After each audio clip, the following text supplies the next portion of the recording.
You're watching Black the Vote Digital Housing Forum. My name is Katrina Holland, Executive Director of Community Alliance of Tenants. And I'm Hannah Holloway, Policy Staff with the Urban League of Portland. So as you know, there is a lot wrapped up in this November's election. Our values as Oregonians are on the ballot. The housing crisis continues to crumble our communities. And so a group of us Black-led organizations came together to have some real talk with candidates and with people in the know about some of the issues on the ballot. Issues like Black houselessness, issues like access to home ownership, renters, luxury units that are vacant while homeless people are sleeping on the streets. And so we really wanted a chance to dive in and ask some really tough questions. We hope that you'll learn a lot. Also, a quick note, we as nonprofits take our C3 statuses very seriously. In that effort, we made every attempt to get all candidates to this forum. We made repeated phone calls, emails, moved our schedules and our formatting around in an effort to get everyone here. So the candidates that you will hear from are the candidates who were able to make time for this Black Housing Forum. We hope that you enjoy. Feel free to share it, send it to your friends, send it to your family, ask tough questions, and make sure that you get out your vote on November 6th. This is Black the Vote, a digital housing forum, and I'm here with Nakisha Nathan to talk about the Portland Clean Energy Initiative. Nakisha, can you take a minute and talk about yourself and your involvement with the ballot measure? Sure.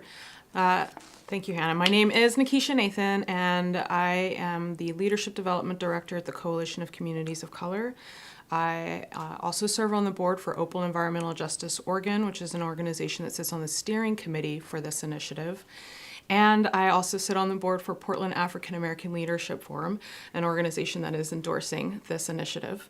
I initially started working on this initiative when I was working with the Sierra Club as a climate justice organizer. And so I've been working on the initiative for about 2 years now. And I'm really excited that it's just about 2 weeks away. Yeah, can you tell us a little bit more about what the initiative would do? If passed, ballot measure 26-201 will generate roughly $30 million per year in Portland. And this is money that can be used for renewable energy, creating green jobs that are at living wages, and providing job training. This is a fund that will direct resources to Portlanders who are hit first and worst by climate change. And these are members of the community, low-income communities and communities of color, who haven't been resourced to have ways to adapt to climate change. And so we are really excited because this is something that's focused on making sure that the 1% are paying their fair share. This is a 1% surcharge on the 1%. This is for retailers who are making over $1 billion per year nationwide and over $500 million per year in Portland. So this is not going to affect small mom and pop retailers, and it exempts grocery stores, medicine, credit unions, and other important resources like that. Okay, so it's a surcharge on large corporations. Won't a surcharge on Walmart raise prices for Walmart customers? There is no evidence that supports that claim. That's a claim that is touted by folks like Walmart, organizations, companies like Walmart, and the Portland Business Alliance, who are using it as a scare tactic to divide communities and really create fear and make it so people feel like they can't vote for this measure that will actually increase their ability to take care of their homes, to have more resources for paying for weatherization, which is going to impact their utilities. It will reduce their utility bill. So if anything, they'll see more money in their pockets. Well, not if anything, they will see more money coming from this fund. And this is not something that we expect to see anybody having to pay more for. Okay, so if the measure passes, how do people, Portland community members, access the funds? So there's going to be a 9-member committee that Portland City Councilors will appoint people to. This is a diverse committee that's made up of people from the diversity of places and expertise in Portland.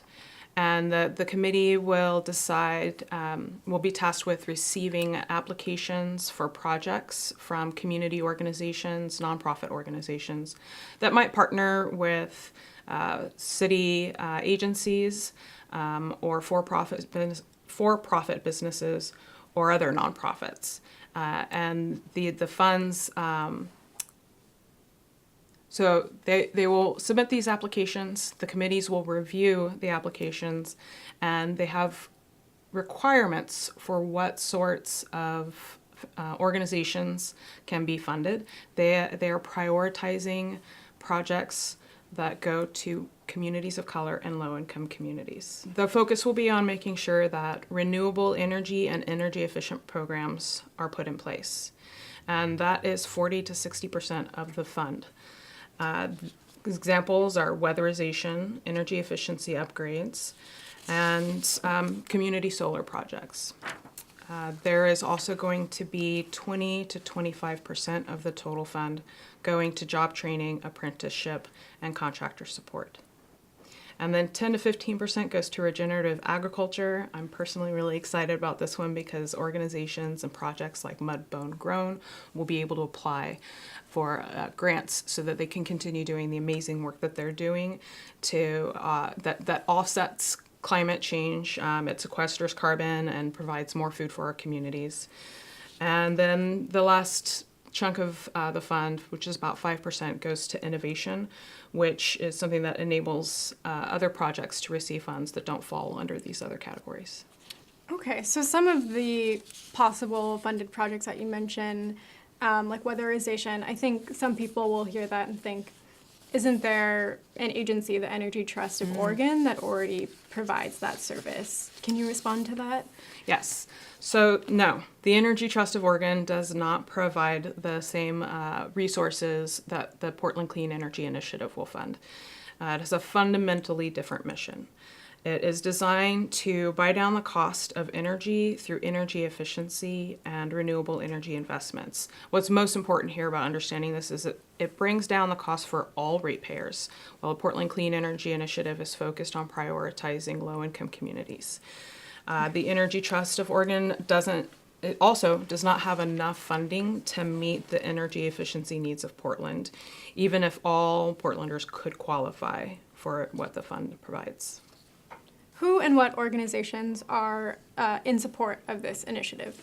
The Portland Clean Energy Initiative Steering Committee includes the Coalition of Communities of Color, Asian Pacific American Network of Oregon, the Native American Youth and Family Center, Verde, then the NAACP Chapter of Oregon, and 350 PDX, Sierra Club, Oregon Physicians for Social Responsibility, Columbia Riverkeeper, and Audubon Society of Portland.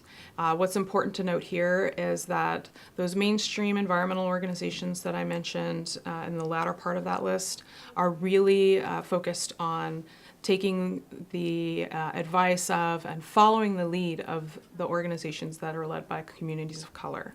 So they're playing a very important role in supporting us and helping to make sure we're able to get the endorsements we need from the wider community of Portland, which includes over 200 endorsements from community organizations like the Citizens Utility Board.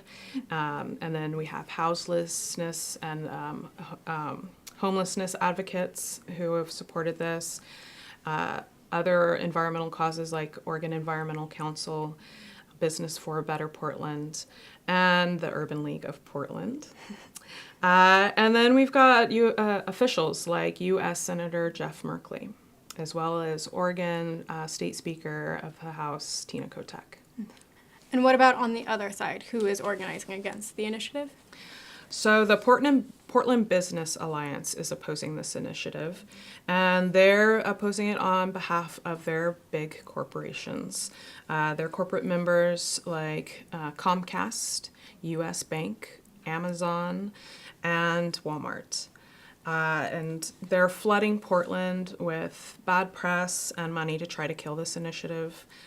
These are companies that just received a huge tax break, so we know that they have the resources to provide 1% of their resources for this work. It's also important to note that we have dozens of small local businesses that are supporting this: Main Street Business Alliance and the Business for a Better Portland. Businesses for a Better Portland. So how will the Portland Clean Energy Initiative show up on people's ballots? What ballot title or ballot language should they look out for this? The official title for Measure 26-201 is the Portland Clean Energy Community Benefits Initiative. The question that voters will see on their ballot initiative is, shall large retailers, defined, pay 1% surcharge on Portland revenues to fund clean, renewable energy, defined, projects, and job training? So it's a strangely worded question, but the question is, shall Portland enforce 1% surcharge for large retailers in Portland to fund clean, renewable energy? And I noticed in that question, it doesn't necessarily call out some of those frontline communities, communities of color, and low-income communities that we're talking about the fund is meant to resource. How can we be sure that the funds, the $30 million, will actually get back into those communities? Well, the initiative does prioritize creating jobs, healthier homes, and utility cost savings. It also supports contracting. It requires robust contracting standards that ensures minority and women-owned businesses get a boost. And that 9-member commission that I mentioned earlier that is appointed by the City Council is to be made up of a diverse array of people from Portland and different places in Portland. So I think that there are at least 2 people who are required to live east of 82nd that will be serving on this panel, for example. Is there anything else you think Black voters should know or understand about the Portland Clean Energy Initiative? I invite all of our Black Portlanders to go to the portlandcleanenergyinitiative.org's website. There's a plethora of information there. There are a lot of opportunities to go canvassing and do phone banking, and there's training that's provided, and it's a really good place to be able to have those questions answered that people might have. But I think this is an opportunity for Black Portlanders to really think about how all of the vision that we have, all of the innovation that we have and vibrance that our communities have can be put into place, can become a reality.